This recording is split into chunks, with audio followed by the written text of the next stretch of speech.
Сегодня у нас в доме особенный день. Дети сами решили испечь свой любимый пирог. Аромат этого пирога мы помним с самого детства. Именно такой пирог по выходным пекла моя мама.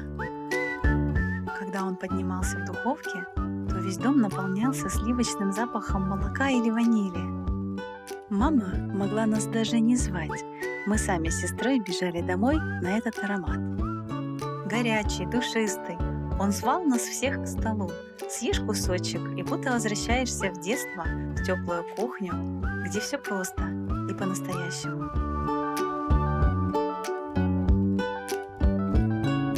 Сегодня и наши дети отправились в магазин, вспоминая, какие ингредиенты я им советовала приобрести.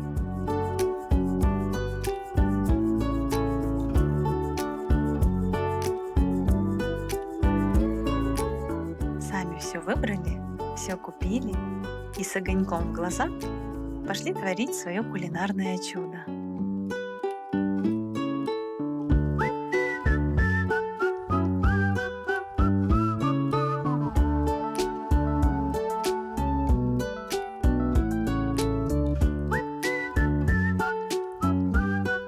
Итак, для начала взбейте яйца 1 минуту без сахара.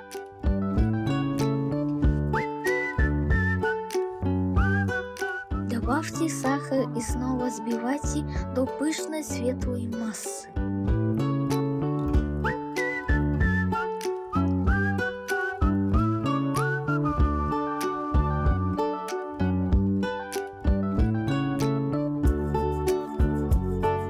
Далее ванильный сахар.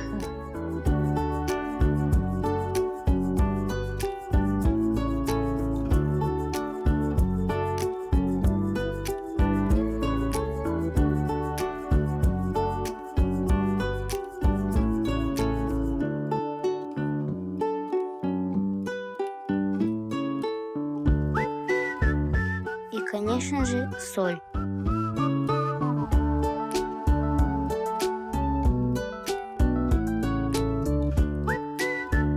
Взбейте до появления ленточек на поверхности.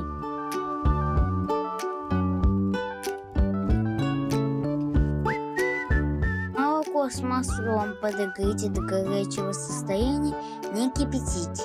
Добавляем жидкие и сухие ингредиенты, чередуя. Часть муки, часть горячего молока с маслом, перемешать или взбить.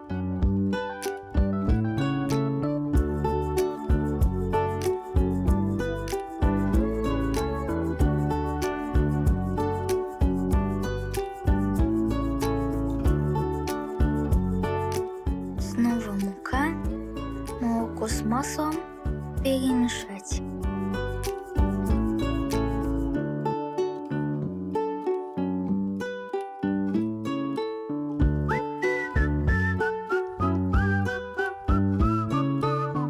Третий раз мука, горячее молоко с маслом.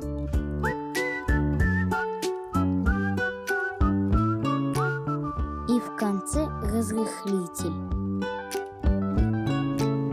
Взбивайте аккуратно на низкой скорости или просто перемешивайте вручную. Взбивать недолго, я считаю до 5.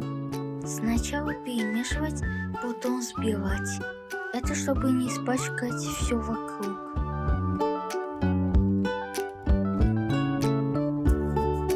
Сразу переливайте тесто в форму.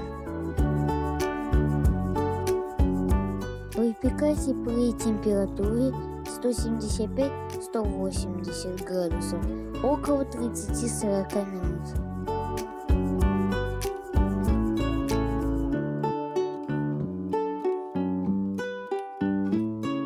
Теперь ждем, когда испечется пирог. После выпечки остудите и посыпьте сахарной пудрой.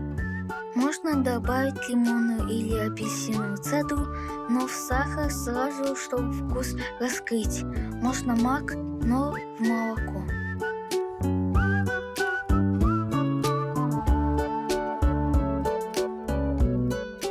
Этот пирог на второй день становится еще вкуснее.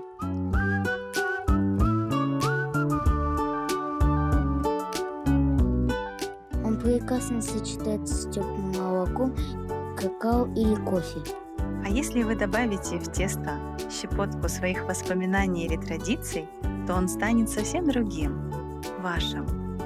Пеките вместе с детьми, с мамой, с подругами или в тишине, под любимую музыку, чтобы снова прочувствовать, что дом там, где пахнет пирогом.